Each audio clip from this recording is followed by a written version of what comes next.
अस्सलाम वालेकुम रहमतुल्लाहि व बरकातुहू। उम्मीद करता हूँ कि आप सब खैरियत से होंगे अल्लाह की फ़ज़ल से।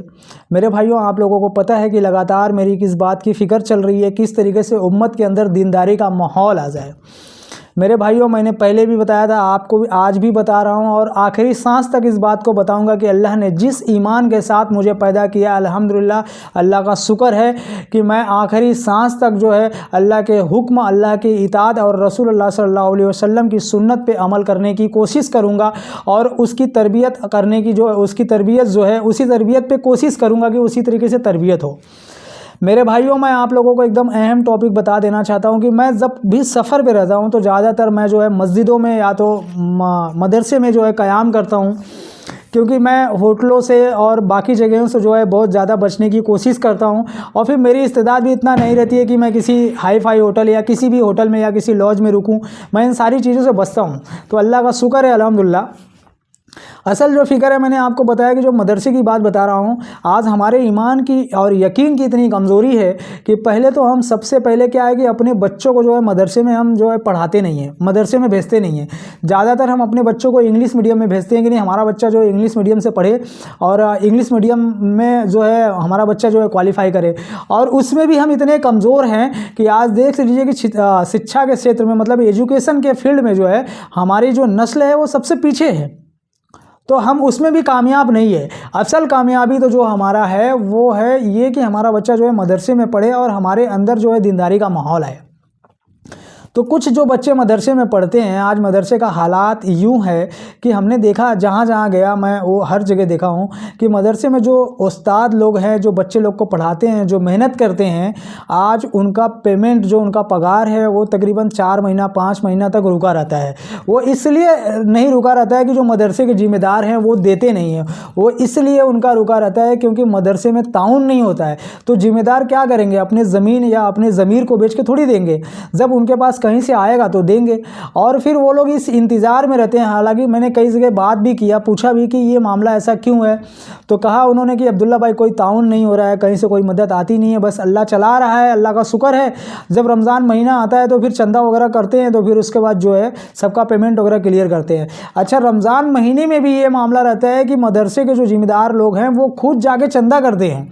लोग वहाँ तक पहुँच नहीं पाते हैं, जाते नहीं हैं। क्यों नहीं जाते हैं? क्योंकि अपने हक़ से जो है ना लोग कतरा रहे हैं, अपने हक़ से जो है हट रहे हैं।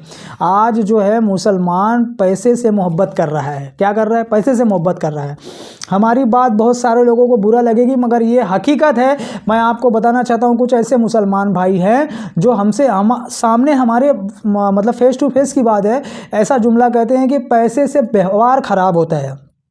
क्या कहते हैं? पैसे से व्यवहार खराब होता है। तो हम उनसे कहते हैं कि पैसे से व्यवहार नहीं खराब होता है, आपने पैसे से मोहब्बत कर लिया इसलिए व्यवहार खराब होता है। क्योंकि मुसलमान पैसे से मोहब्बत नहीं करेगा और मुसलमानों को पैसे से मोहब्बत नहीं है।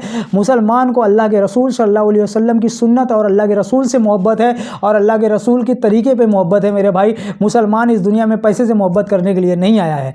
तो ये उस कमज़ोर ईमान वालों का कहना है और इस कमज़ोर ईमान वालों को मैं ये बता देना चाहता हूँ कि तुम्हारी ज़िंदगी में जो पैसा घर कर चुका है, ये आखिरत में तुम्हारे काम नहीं आने वाला है। इस दुनिया में कितना भी बैंक बैलेंस बना लो, आखिरत में जो अल्लाह के सामने, अल्लाह के खजाने में जो तुमने ज़कीरा जमा किया है वही काम आएगा। इस दुनिया में तुमको ये पैसा, गाड़ी, घर काम नहीं आने वाला है। तो मैं उन आबे हैसियत लोगों से कहना चाहता हूँ कि मेरे भाइयों, आप अपने हक़ को अदा करें, मदरसे में जाए, जो अल्लाह ने आपको इस्तेदाद दी है मदरसे में जाके ताउन करें, मदद करें, ताकि जो उस्ताद हैं उनका वक्त पे पैसा मिल जाए, उनका पगार मिल जाए और जो बच्चे लोग उसमें तालीम इल्म है, जो तलबा उसमें पढ़ रहा है, उन लोगों का खाने पीने का इंतज़ाम जो है बेहतरीन हो। कितनी कुर्बानियाँ दे के बच्चे जो है उसमें हाफिज और आलिम की पढ़ाई पढ़ते हैं, उनके बीच में रह के मैं देखा हूँ। और मैं आपको यकीन के साथ कहता हूँ कि ये बच्चे जो तलबा जो पढ़ रहे हैं, मेरे भाइयों, आने वाले वक्त में यही हमारे राहगीर हैं, यही हमारे आलिम और हाफिज़ बन के यही हमारे अंदर दीनदारी का माहौल लाएंगे।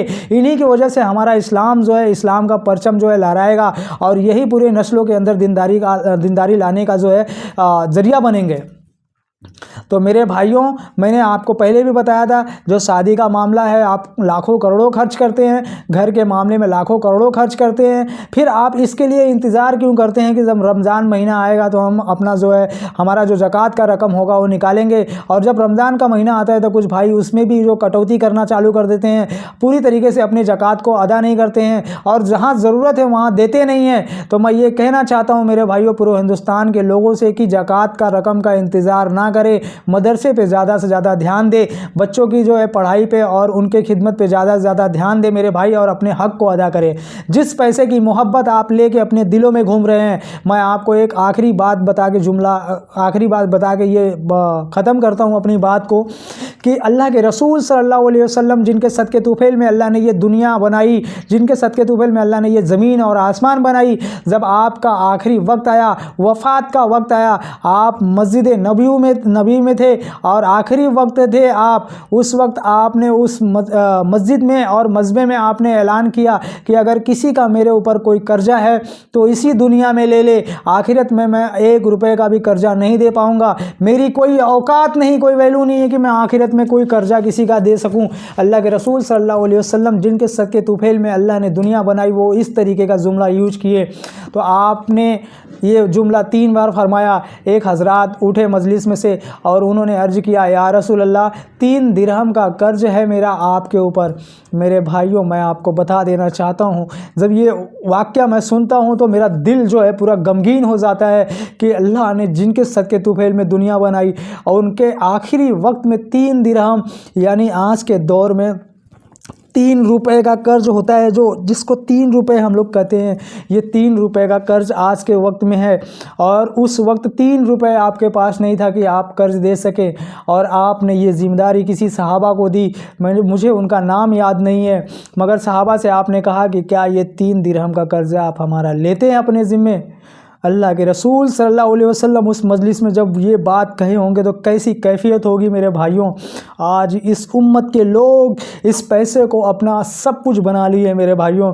पैसे से इतनी मोहब्बत कर दिए हैं कि अपने भाई, अपने माँ बाप, अपने बीवी बच्चे और अपने पड़ोस रिश्तेदारों को हर जगह जो है अपने आप को इस तरीके से पेश करते हैं कि पैसे से लोगों से बुराई ले लेते हैं। मेरे भाइयों, ये पैसा काम नहीं आएगा। मैं बार बार आप लोगों को कहता हूँ कि अपने ज़िंदगी में अल्लाह का इताअत और रसूलुल्लाह सल्लल्लाहु अलैहि वसल्लम की सुन्नत पे अमल करने वाला बनाएं और अल्लाह के हुक्मों की इताअत करें मेरे भाई, नबी के तरीके पे अपनी ज़िंदगी व्यतीत करें। कामयाबी हमारी उसी में है मेरे भाइयों। ये मकान बना लेना, ये गाड़ियाँ बना लेना, बैंक बैलेंस, हमारी कामयाबी उसमें नहीं है मेरे भाइयों। कामयाबी हमारी उसमें है कि हमने आखिरत की क्या तैयारी की, हमने कब्र की क्या तैयारी की। अल्लाह ने ये असबाब की दुनिया बनाई है मेरे भाई, वक्ती तौर के लिए आए हैं हम एग्ज़ाम देने के लिए। अगर इस एग्ज़ाम में पास हो गए तो हमेशा हमेश की कामयाबी रहेगी, नहीं तो मेरे भाई हमेशा हमेश की नाकामयाबी होगी। मेरे भाइयों, ईमान वालों, गफलत की ज़िंदगी से निकलो, नींद से जाग जाओ मेरे भाइयों, अपने हक पे आ जाओ, अपने अमाल पे आ जाओ मेरे भाइयों, और मुकम्मल पूरी तरीके से अपने ज़िंदगी को इस्लाम के तौर तरीके पे व्यतीत करने की कोशिश करो और अपने हक़ को अदा करें मेरे भाई। मैं अल्लाह से दुआ करता हूँ कि अल्लाह आप लोगों को भी हिदायत अता फ़रमाए, अल्लाह मुझे भी हिदायत अता फ़रमाए।